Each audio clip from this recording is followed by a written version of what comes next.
Alright, here I'm just going to show another charging of a capacitor wireless through the tower. But I was sitting here playing with a whole bunch of different receiver, basically antenna setups, and when it comes to getting power off the tower, I usually look at it two ways. You have a electromagnet, basically, in this long cylinder that's giving off a field similar to any other coil that's shaped like that along a cylinder. So you can have your ordinary coilless primary secondary relationship and take a coil and have it orientated on your tower for the best possible induction, like you normally would, and that would just pretty much be your everyday transformer that's operating at a frequency much higher than necessary. Or you can just treat your secondary like a piece of metal, at which point, if you're using a coil, then you're cutting lines of flux, and then you're getting the current that you need in this coil one way. But then if you're just using a solid piece of wire like I have here, this is just a little mount for this Avermenko plug, which has just got this one wire off of it. And at that point, you're catching bleed off electric radiation. It's just a super high voltage, and that little circuit is able to circle it through in one direction and get these capacitors to charge. But the point there is you're able to get power transfer without mutual induction, and you can't even say this is one turn of wire, because it's not. Each end, the ends of the wire are nowhere near each other. It's just got a little curves in there, just, you know, how people do their car antennas. But I've also got this hunk of metal on here, which is hooked to my ground, and that really kicks up the output of the circuit, and that's probably because your ground, I'm sure all this has been discussed before, but that's probably because your ground, which is on your emitter, is now has a bigger field of view to see the voltage that's coming out of the tower, so it's going to help switch your base a little harder. I think that's pretty much what's happening there. That's why when you add a piece of metal like that or a tower on there, it helps. But it does help. And so basically what I have here, I've got the cap up to the AV plug. I've got some leads coming out to it. All this is in parallel on here, which goes to this little DC motor with a AA battery stuck on top with a magnet just to simulate a little bit of a heavy load. And there's a neon under there also, which is in parallel with the cap, just to show me when that cap reaches about 60, 65 volts. So I'm going to go ahead and cut this on. The tower is on. See a little plasma coming out the top. And right now, I've just got this one little wire as my antenna. That's my receiver. Now you see the capacitor, which is 200 volts, it's 330 volts, 100 microfarad. So the cap is up to 65 now, and that neon's going to keep it from rising too high. But see, I can discharge it into the motor. Motor gives a nice little kick. It's a pretty strong motor.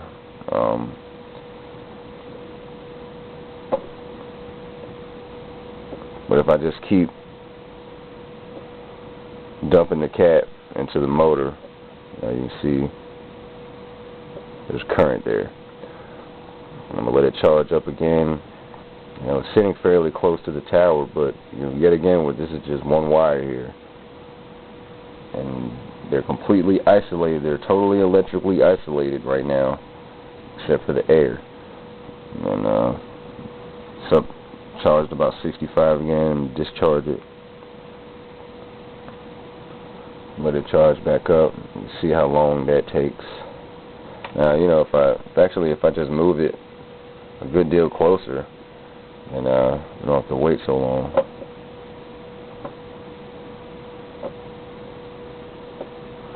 See how long it gets back up to that 65.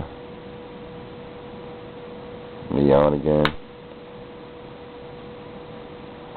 So we're able to cram a decent amount of voltage in these capacitors without any wires at all, which is very interesting to me. But what I've been playing with is this whole electric radiation deal, because when you're dealing with one single wire, the orientation does not matter. Phase angles and all that, if you want to call it, just your general direction, orientation of your fields does not matter. It's just one wire.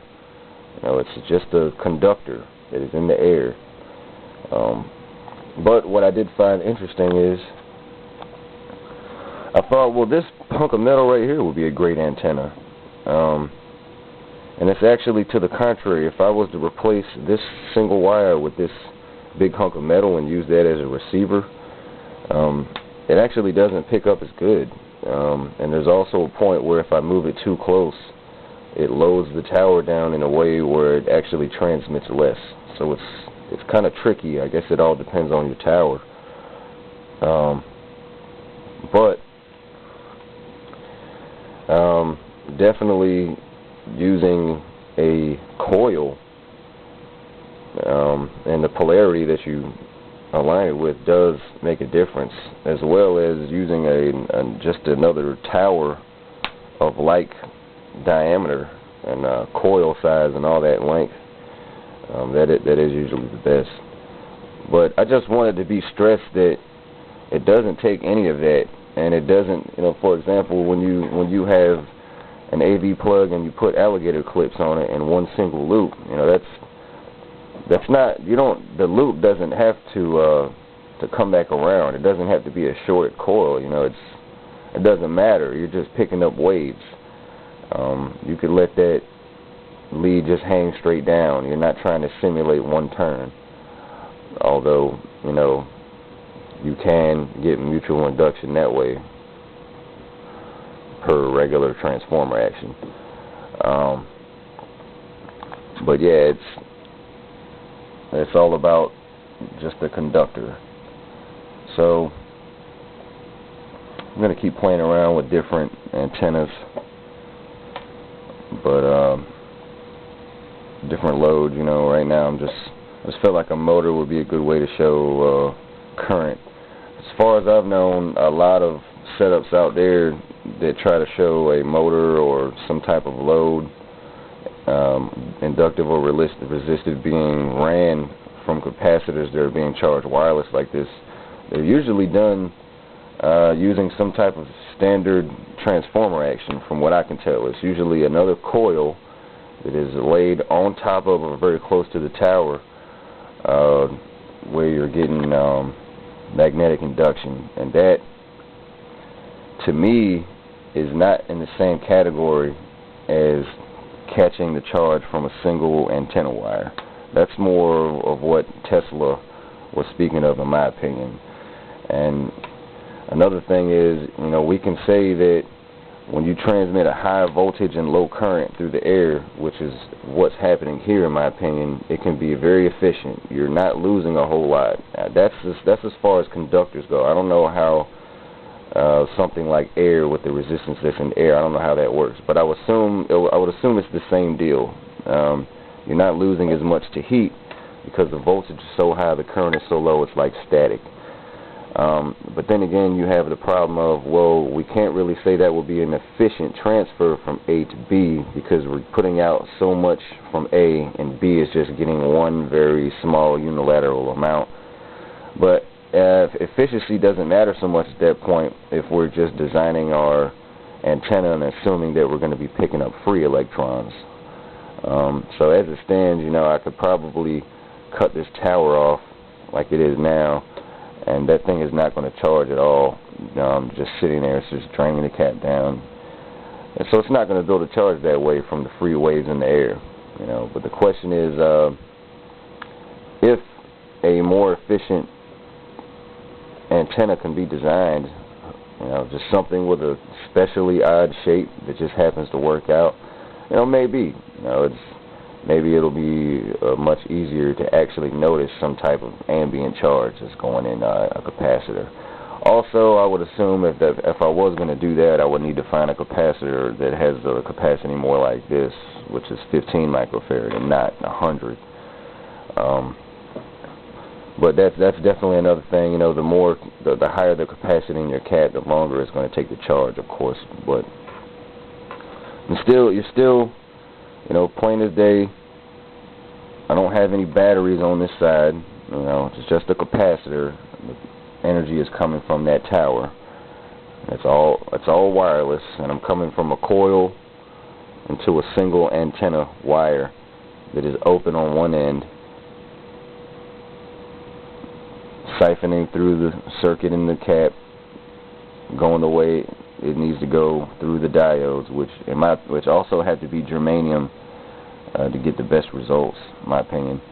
And you got your load.